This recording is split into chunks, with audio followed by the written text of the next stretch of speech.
Finally, after weeks and weeks of people asking me non-stop, we're doing the best. I can't do an intro like that, dude. I can't. I really can't. Okay, but anyway, what's going on, guys? It's HawksNest here, back with another Call of Duty mobile video, and in today's video, we're going to be talking about the best ARs for Season 4 or 5 or whatever you want to call this season. I guess Season 5 of the Battle Pass, but Season 4 of Ranked. No idea why Call of Duty Mobile did it like that. I don't know how I'm going to title this video, but anyway, for today, it is April 6th when I'm recording this video. Likely, you guys will be seeing it past that, but as of right now, this will be kind of the meta for the ARs inside of this season, and in my opinion, this is the AR season. I don't think SMGs are that prevalent. I don't think LMGs are that prevalent, especially with the S36 nerf. There is one LMG I do want to make a video on kind of separately, so make sure to drop a sub if you guys want to see that video in the future. And obviously snipers are still viable. They're their own total monster that we're not even going to talk about today. But in this season, there is a lot of different ARs, and people are obviously kind of overwhelmed with what one they should use, as well as what ones are kind of the best ARs. And we're going to basically be answering that question, what the best ARs are for you, because obviously each AR kind of has its own like strengths and weaknesses. We'll be talking about those and helping you guys decide which AR you should be using and which ARs you shouldn't be using. Now, if you guys are new to my channel, basically what we do on this channel in these kind of videos is look at the stats of the weapons, but this video will be a little bit different. We're obviously going to be looking at all these stats, and when I say stats, I'm not talking about the in-game stats. Those aren't accurate. What we're going to be talking about is the actual stats, so the actual like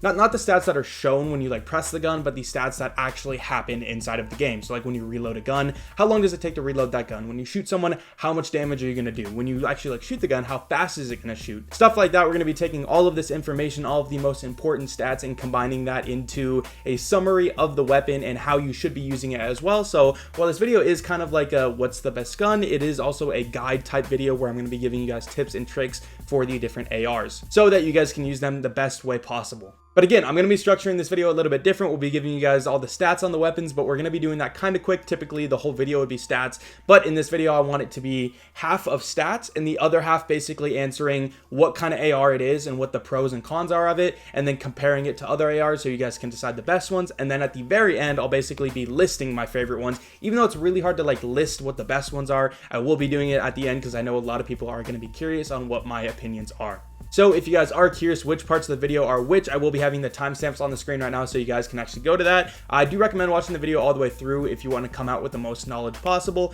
but if you do want to skip to a certain section, they will be on the screen right now, or more specifically the timestamps. But without further ado, let's just go ahead and start with the stats, and more specifically, we're going to be looking at the recoil patterns on all of the ARs. Alright, so as I said before, first things first is going to be the recoil. Now, we're not going to go over every single AR in this because that would take forever. You guys can see all of the recoil here. I do want to really quickly let you guys know that this is going to be 3 recoil tests combined so that we can kind of get a good feel for what the recoil would look like most of the time. And then there's another 3 recoil tests in the background, and those are the recoil tests without a grip. So to reiterate, gray recoil is without a grip, white recoil is with a grip. And every single gun, I shot 30 rounds, even with the BK-57, which actually can go up to 35 rounds. I only did 30 so that we have consistency across the board. Now, something that was unique in this season is they actually reduced the effect of the foregrip on many, if not most of the guns. So this is actually going to be kind of important for helping you guys decide if you should use a grip on the weapon that you want to use more specifically. So as you can tell, there are a couple guns that the grip is basically useless on. The HBR-A3 is a weapon that the grip is totally useless on. And then there are a couple other weapons where the grip seems mostly useless. It does have a small effect, but nothing that's really crazy. One weapon that I do want to point out is the HVK-30. The grip has the biggest effect on the HVK-30. I've actually tested this thing like 20 or 30 times already just to be sure, and I am now like 99% sure of what I'm about to say. And what that is when you actually put a grip on this weapon, the recoil will go up and to the right every single time, and as you can tell, it really doesn't bounce side to side that much. So as you can tell, the HVK-30 with a grip is the most unique AR in terms of recoil. So if you guys would like to pause and analyze the recoil for yourself, feel free. One thing I do want you guys to look at when you're actually looking at recoil is the side-to-side bounce. Side-to-side bounce in recoil is something that's almost impossible to control because you can't predict it, whereas vertical recoil is much easier to predict because all it can do is go up, whereas horizontal recoil can bounce side to side. So the worse the stability is, the harder it is to control.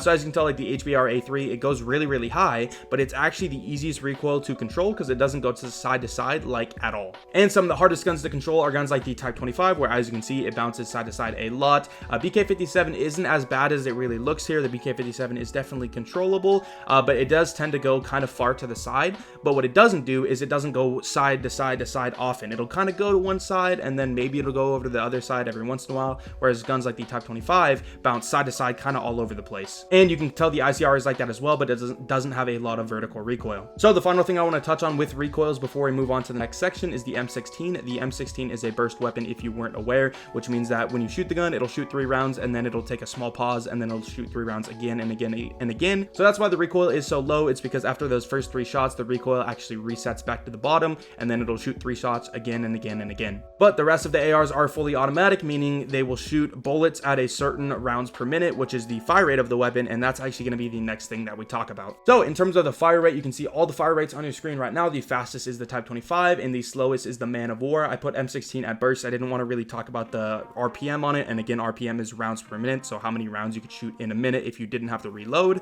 But anyway, I didn't want to include the RPM for the M16 because it would kind of be misleading because it is a burst weapon, so it has different RPMs when it's bursting as opposed to like overall and all that. So it's just a whole different beast I don't really want to talk about more specifically because I made a whole video talking about this weapon. So if you guys would like to check that video out, it will be linked down below. But here's all the RPMs. If you guys want to pause and look at that, feel free. But yeah, it just kind of goes from highest to lowest, and it's pretty much as simple as that. One thing I do want to mention with RPM though is the benefit of having a higher RPM is that you're able to miss shots without it being as punishing. A example I used in my last video actually when I talked about the ASM-10 is imagine you're using a sniper. If you shoot someone with a sniper and you one-shot them, then the time to kill on that gun is 0 milliseconds, meaning you instantly kill the person as soon as you shoot a bullet, which might seem amazing, but the thing is, if you miss a shot, because the rounds per minute is so slow, because the sniper shoots very slow, there's a long time or a long delay in between shots. If you need 2 shots to kill someone, the time to kill will go up tremendously. So with guns like the Type 25, if the time to kill is pretty good and you miss a shot, it'll still be pretty good because the bullets like fire it in rapid succession. Whereas when you have guns that shoot very slow, the time in between shots is much higher, so missing shots will be much more impactful. So in general, guns that shoot faster are a little bit more forgiving, and I definitely think that's something to keep in mind. In terms of the magazine size, all of the magazine size for all of the ARs are the exact same except for the BK57, which has a mag size of 35, the rest are 30, and if you put a extended mag on,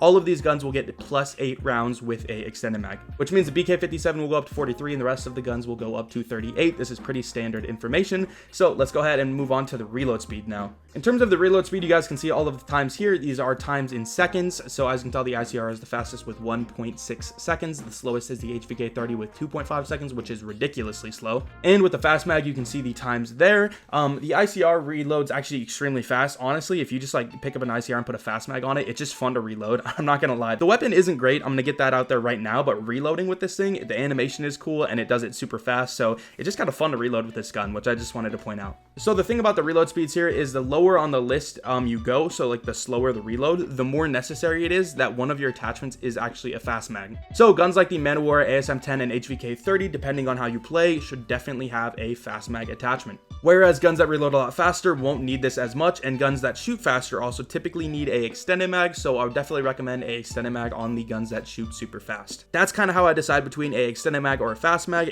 I kind of just take into account the fire rate as well as the normal reload speed. Okay, so the next thing we're going to look at is going to be a little confusing, but if you've looked at my channel before, you're going to understand exactly what this is. For anyone that's new, this is going to be a damage and range chart, which means we will be seeing the damages over different ranges. So the way damages actually work in this game is you'll deal a certain amount of damage when you shoot someone, and the damage will change to a different damage value at a different range. So for example, the ASM-10 will deal 34 damage from 0 to 20 meters, and then from 21 to 30 meters, it will deal 26 damage, and then from 31 to 45 meters, it will deal 22 damage, and then anywhere above 46 meters, it will deal 20 damage. The damage doesn't go off into like decimals or anything. It doesn't go from 34 to 26. It's never in between that. The damage values for the ASM-10 will always be 34, 26, 22, or 20. That is unless you're hitting headshots, which we'll talk about soon, but that is how damages and ranges work inside of this game. So what I'm about to show you guys is the damage and range chart for every single AR in this game. Hopefully my explanation will help you guys understand when you actually see this, because it does look kind of confusing because there's a lot of data, and it's not something we're going to focus on a lot because there's actually a better chart we're going to look at right after that. But anyway, here's the damages and ranges chart. Again, we're not going to go into this too much.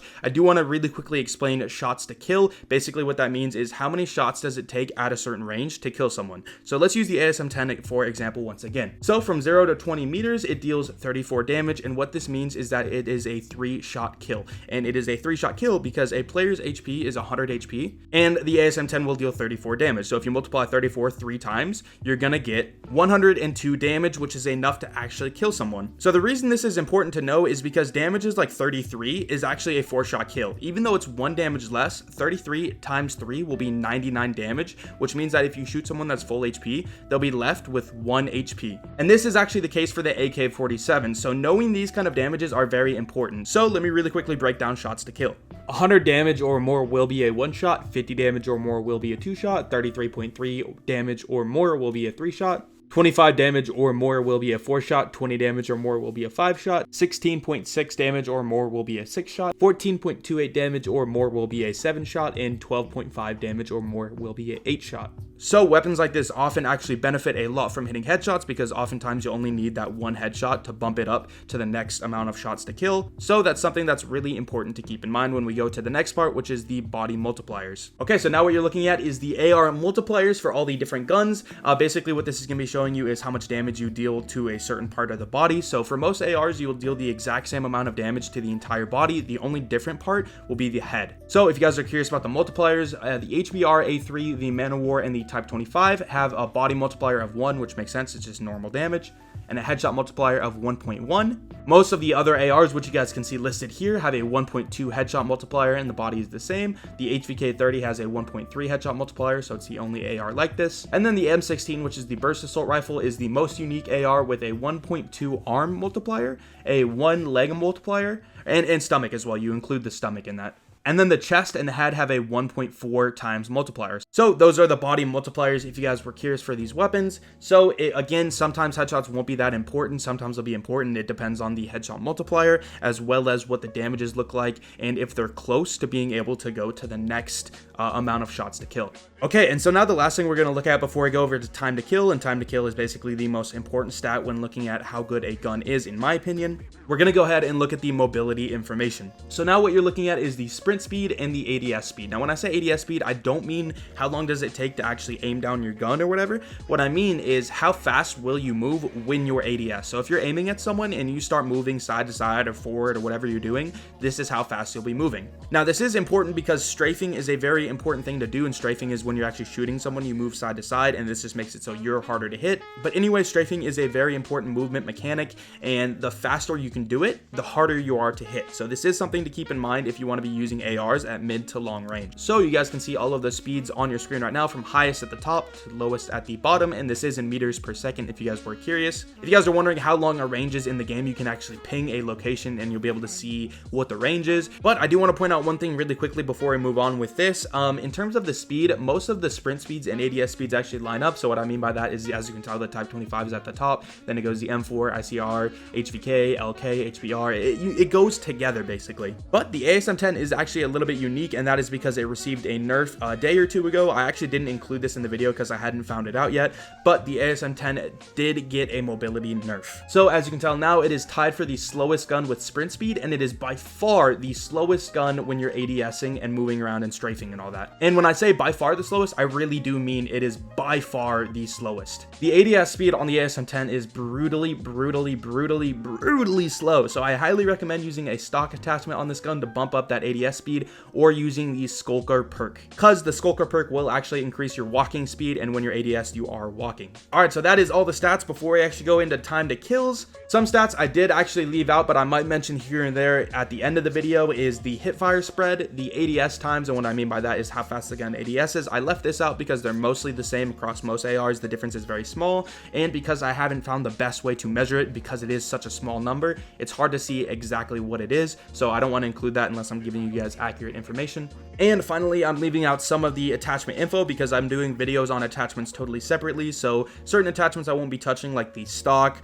the suppressor, certain things like that, but obviously I did talk about like an extended mag and a couple other ones. But there are certain attachments I'm just going to leave out because this video would be way too long covering every single gun, so those will be totally independent videos. So make sure to drop a sub if you guys want to see those videos when they do actually come out. But with all that being said, let's go ahead and look at the freaking crazy time to kill chart. Alright, so now what you're looking at is the time to kill chart for every single AR in the game. Now, I want to explain how this looks because this is a little bit different than normal. The reason I made it a little bit different than normal is because there's a lot more guns I have to actually squeeze in, so we did it more like a spreadsheet. Now, if you look on the top left of the graph, it actually breaks down what the numbers look like. So as you can tell, the number on the far left is the time to kill in milliseconds. So basically what this means is how long is it going to take from you starting to shoot someone to them being dead? What is that time in between, basically? And then the next number you see on the far right is the time to kill if you're able to hit headshots, and the little stars that you see are how many headshots you would need to actually get this time to kill. So again, if we look at the AK-47, you can see it's a time to kill of 329, but you can actually get it down